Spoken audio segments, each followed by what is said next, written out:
আজকে আমি tomato sauce তৈরি করব। কিভাবে ঘরে তৈরি করে নামি দামি রেস্টুরেন্টের মতো হয় সে টিপস সহ, এবং কিভাবে 1 বছর 6 মাস সংরক্ষণ করা যায় জানানোর চেষ্টা করব ইনশাল্লাহ। তার জন্য এখানে আমি 2.5 কেজি পাকা টমেটো নিয়েছি। চেষ্টা করবেন একটু পাকা টমেটো নেওয়ার জন্য। যত পাকা টমেটো হবে তত কালার সুন্দর হবে, রান্না করতে সুবিধা হবে, খেতেও সুস্বাদু হবে। আমি এগুলোর সামনের যে বোটার অংশটুকু থাকে সে বোটার অংশটুকু আমি এরকম ছুরির সাহায্যে কেটে কেটে ফেলে দিয়েছি। এরকম কেটে কেটে সবগুলো ফেলে দিয়েছি। সামনের যে অংশটুকু থাকে মুখের, সেই বোটার অংশটুকু আমি সবগুলো ফেলে দিয়ে নিয়েছি। চেষ্টা করবেন এটি ফেলে দেওয়ার জন্য, না দিলেও সমস্যা নেই। এগুলো আমি এখন কেটে সিদ্ধ করতে দেব। এগুলো আমি এখন কেটে নেব। আপনারা আপনাদের ইচ্ছা মতো এগুলো কেটে নেবেন। যে কোনো একটা শেপ দিলেই চলবে, কারণ এগুলো তো সিদ্ধ দেব। এভাবে কাটলেও চলবে,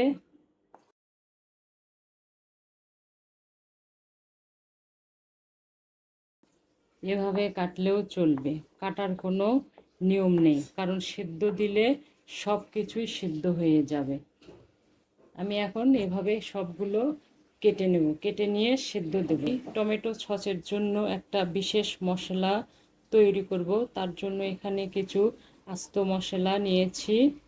1 পিঞ্চ শাহি জিরা নিয়েছি, 2 টুকরা কাবাব চিনি নিয়েছি, জয়িত্রীর একটা ছালিকে 4 ভাগ করে 1 ছালি নিয়েছি, জয়ফলের এরকম একটা ছোট টুকরা নিয়েছি, সাদা গোলমরিচ 9টা নিয়েছি, কাবাব চিনি দুটো নিয়েছি, দারচিনি এরকম একটা ছোট 1 টুকরা নিয়েছি, লং 2টা নিয়েছি, কারণ লংয়ের খুবই স্ট্রং ফ্লেভার, ওই জন্য 2টা নিয়েছি।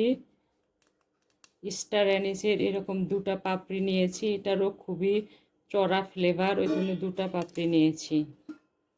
এখন এই সব মশলাগুলো আমি সামান্য একটু গরম করে পাটায় বেটে নেব। নিয়ে হওয়ার আগে আমি দিয়ে দেবো ইনশাল্লাহ, সেটাও দেখাবো আপনাদেরকে। হয়ে গেছে আমার টমেটোগুলো কাটা। এগুলো এখন আজকে আমি প্রেসার কুকারে দেবো। আপনারা চাইলে সেদ্ধ করিয়ে এই সসটা তৈরি করতে পারেন। এখন সব কিছু প্রেসার কুকারে দিয়ে দিচ্ছি।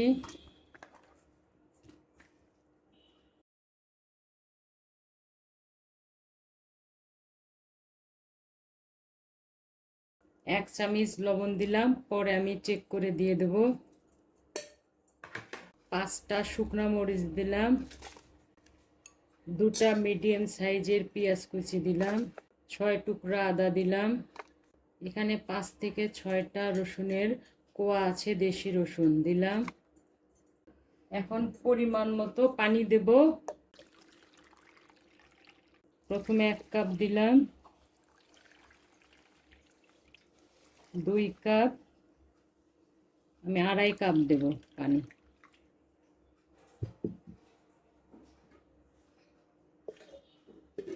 আড়াই কাপ পানি দিলাম, কারণ টমেটো থেকে পানি বের হবে।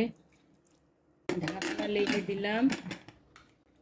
এখন আমি গ্যাসে বসে কয়টা হুইসেল দিয়ে নেব সিদ্ধ হওয়ার জন্য। আমি চুলাতে একটা তাওয়া বসিয়ে দিয়েছি। সসের জন্য যে মশলাটা আমি রেডি করেছি সেটা আমি 30 সেকেন্ডের মতো ভেজে নেব, বেশি ভাজবো না। যে গরম আছে ওই গরমেই হয়ে যাবে ইনশাল্লাহ।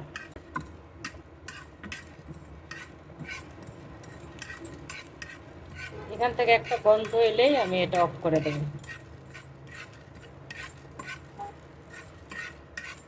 হয়ে গেছে, এখন এটা নামিয়ে নেব। আমি 30 সেকেন্ডের মতো ভেজে নিয়েছি। এখন এগুলো আমি পাটায় গুঁড়া করে নেব। আমি টমেটোর মশলাগুলি, আস্ত মশলাগুলি এরকম শুকনো পাটায় নিয়েছি। এখন এগুলো একদম মিহি করে গুঁড়া করে নেব। আপনারা অবশ্যই যখন বাটবেন তখন শুকনো পাটায় নেবেন। শুকনো পাটায় নিলে পাটায় লেগে থাকবে না, গুঁড়িটার ঘ্রাণও ঠিক থাকবে, ঝরঝরা হবে। এই কাজটি অবশ্যই শুকনো পাটায় করতে হবে ইনশাআল্লাহ। আমি প্রেসার কুকার থেকে বের করে ঠান্ডা করতে দিয়েছিলাম। টমেটোগুলি ঠান্ডা হয়ে গেছে, এখন ব্লেন্ড করে নেব।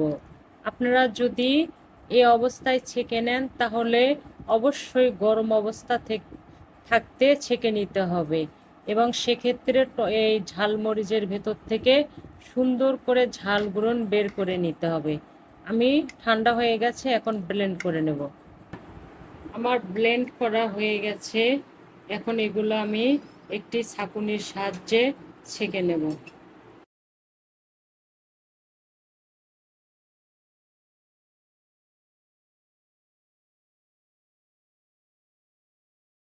আমি এভাবে সবগুলো টমেটোর কাঠগুলো ছেঁকে নিয়েছি। আমি এই লাম্পসগুলো এখন ফেলে দেব। মিলে এতগুলো লাম্পস হয়েছে। 2.5 কেজি টমেটো ছিল আমার, আমি সবগুলো ফেলে দেব।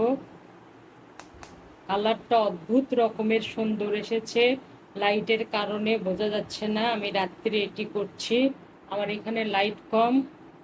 এখন আমি মূল রান্নায় চলে যাচ্ছি। প্যান রেডি হয়ে গেছে, এখন আমি টমেটোর পেস্টটি যেটা তৈরি করেছিলাম ওগুলো ঢেলে দেবো। এটা অনেক সুন্দর কালার এসেছে, কিন্তু রাত্রের জন্য বোঝা যাচ্ছে না। এখন ঢেলে দিলাম। আমার এখানে 2.5 কেজি টমেটোর পেস্ট আছে।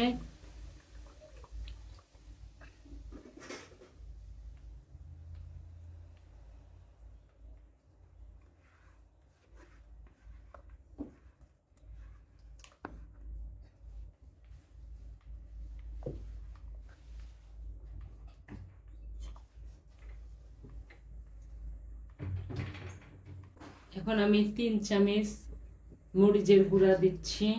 3 চামচ লাগবে না, যেহেতু 2.5 কেজি, 3 চামচের কম লাগবে। আপনারা 1 কেজিতে 1 চামচ দেবেন। 2 চামচ দিয়েছি, আর একটুখানি দেবো, দিয়ে ভালো করে নেড়ে চেড়ে নেব, মিশিয়ে দেবো এগুলো। 1 কেজিতে 1 চামচ দেবেন মরিচের গুঁড়া। আমি আর 1/2 চামচ দিলাম, যেহেতু 2.5 কেজি আমার। আমি সিদ্ধ হওয়ার সময় পরিমাণ মতো একটু লবণ দিয়েছিলাম, একটু পরে দেবো, পানিটা শুকিয়ে যাক আর একটু। আমি 15 মিনিট পর ফিরে এলাম। দেখুন কত সুন্দর কালার হয়েছে, আর অনেকটা ঘন হয়ে এসেছে। এই পর্যায়ে আমি 1/4 কাপ ভিনেগার দেব, বাকিটা আমি পরে দিচ্ছি, কর্নফ্লাওয়ারের সঙ্গে দেবো। 1/4 কাপ ভিনেগার দিয়ে দিলাম। আপনারা 1 কেজিতে 1/4 কাপ দেবেন। আমার যেহেতু এখানে 2.5 কেজি আছে, তাই আমি আর একটু দেবো, সেটা কর্নফ্লাওয়ারের সঙ্গে দেবো। এতক্ষণ আমি হাই হিটে দিয়েছিলাম, এখন মিডিয়াম হিট করে দেব। এখন মিডিয়াম হিট দিলাম। আর আমি যে মশলার গুঁড়িটি করিয়েছিলাম তা 1/2 চামচও হয়নি মেজারমেন্ট কাপের। এখান থেকে আমি ভিতরে ফ্লেভার যাওয়ার জন্য অল্প একটু দিয়ে দেব, 1 পিঞ্চের মতো। আর বাকিটা যদি লাগে আমি পরে দিয়ে দেব, নামানোর আগে। 1 পিঞ্চের মতো দিয়ে দিলাম। আমার কাছে এইভাবে এরকম গুঁড়ি করে দিলে পরে আমার কাছে ফ্লেভারটা বেশি ভালো লাগে। অনেকেই ভেতরে কাপড়ের সাহায্যে এই মশলাগুলো দিয়ে থাকে, সেটাও ভালো লাগে, তবে আমি সব সময় এভাবেই করি। এভাবেই আমার ফ্যামিলির সবাই পছন্দ করে, বলে মামনি তুমি এভাবেই তৈরি করো, একদম রেস্টুরেন্টের মতো লাগে। আপনারা চাইলে ওভাবেও করতে পারেন, তবে এভাবে একবার ট্রাই করবেন, আশা করি ইনশাল্লাহ ভালো লাগবে।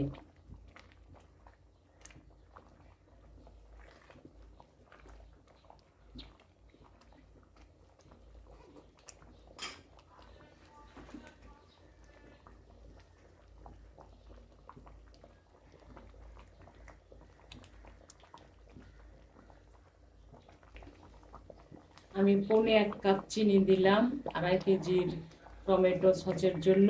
আপনারা মিষ্টিটা আপনাদের পছন্দ মতো দিয়ে নেবেন। আপনারা কম খালে একটু কম দেবেন, বেশি খালে একটু বেশি দেবেন, তবে চিনিটা এই পর্যায়ে মেশাবেন। আমি আরেকবার চেক করব, এবার মিষ্টিটা চেক করব।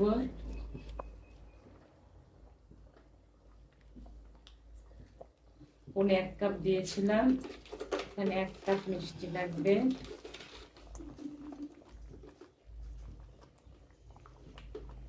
আমি 1 কাপ দিলাম।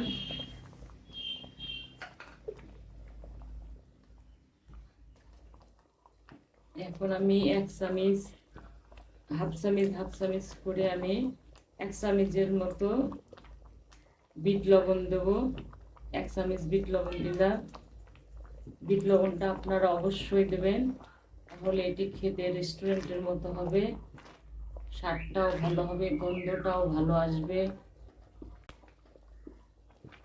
এখন নিচে একটু লেগে লেগে যাচ্ছে, তার মানে আমাদের সসটা হয়ে যাবে, এরকম পর্যায়ে এসে গেছে।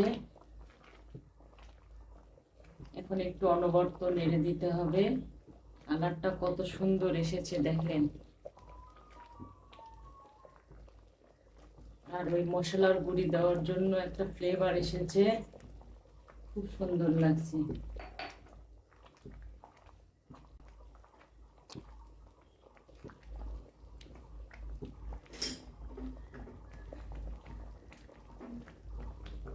আমি 1 কাপ মিষ্টি দিয়েছি, মানে চিনি দিলাম, আমার কাছে মনে হয়েছে আর একটু লাগবে।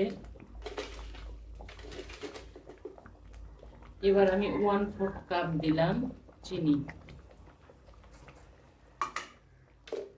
আমার বেবিরা একটু মিষ্টি মিষ্টি পছন্দ করে, আপনারা আপনাদের স্বাদ অনুযায়ী কমিয়ে বাড়িয়ে নেবেন। 1 কেজি টমেটোর জন্য আপনারা 1 কাপ চিনি দিলেই হবে, আর যদি একটু বেশি খান তাহলে 1 কাপ দেবেন। 90 ml ভিনেগার আছে, তার সঙ্গে আমি মেজারমেন্ট কাপের, এই কাপের 2.5 কাপ কর্নফ্লাওয়ার সমান সমান করে দিয়েছি। 2 কাপ এর একদম সমান করে দিয়েছি, আর একটু হাফ কাপ দিয়েছি, 2.5 কাপ, মোট 2.5 কাপ দিয়েছি। আপনারা এক কেজি টমেটোর জন্য 1 টেবিল চামচ কর্নফ্লাওয়ার নেবেন, ইনশাল্লাহ তাতে হয়ে যাবে। আর দেওয়ার সময় আস্তে আস্তে ধীরে ধীরে দেবেন, একটু কম বেশি হলে কম দেবেন। আমি একদম একদম ঠিক পর্যায়ে এসেছি, দেখেন ঘন হয়ে গেছে। 1/4 কাপ সমান সমান 60 ml, তাহলে এখানে আমি 60 ml ভিনেগার দিয়েছি। এখন আর থাকে বাকি 90 ml, এখন আমি আস্তে আস্তে দিয়ে নিচ্ছি, যেহেতু আমাদের সসটা একদম রেডি হয়ে গেছে, এ পর্যায়েই দিতে হবে।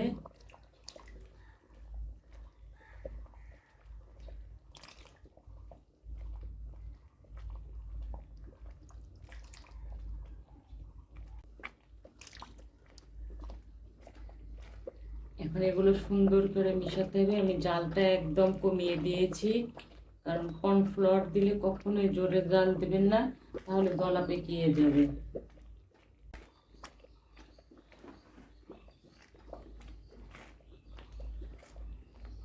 তাহলে কি দাঁড়ালো, আমরা 1 কেজি টমেটোতে 1/4 কাপ পানি বা 1 কাপ পানি দিয়ে সিদ্ধ দেব। লবণ আর বিট লবণ পরিমাণ মতো দেব। 3টা শুকনো মরিচ দেব। রসুন আর আদা পরিমাণ মতো দেব।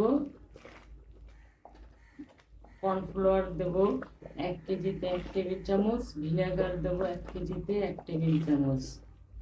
দেখুন কত সুন্দর কালার এসেছে।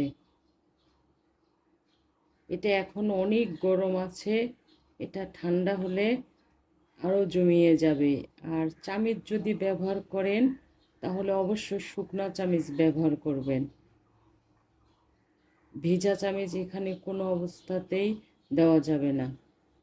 এখন আমি এগুলো জারে ভরিয়ে নেব। এখন হালকা হালকা গরম আছে। আর আপনারা যদি সোডিয়াম বেনজোনেট মিশান তাহলে এই উষ্ণ উষ্ণ গরমের ভেতরে দিয়ে মিক্স করে নেবেন। আর সেটা মনে রাখবেন, কেজিতে অবশ্যই 1 গ্রামের বেশি দেবেন না। আমার সসটা হয়তো 2-3 মাসও যাবে না, আমার বেবিরা এগুলো এমনি এমনিই খেয়ে ফেলে।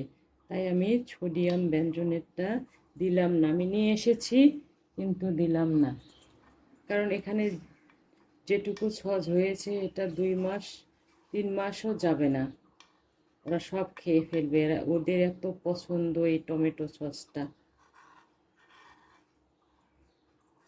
এখন আমি জারে ঢেলে দেখাবো ইনশাল্লাহ। দেখুন কালারটি কত অসাধারণ হয়েছে। হয়ে গেল আমাদের রেস্টুরেন্টের স্বাদকে হার মানানো টমেটো সস। ইনশাল্লাহ আপনারা অবশ্যই বাসায় চেষ্টা করবেন এটি এইরকম করে তৈরি করার জন্য। আশা করি ভালো লাগবে।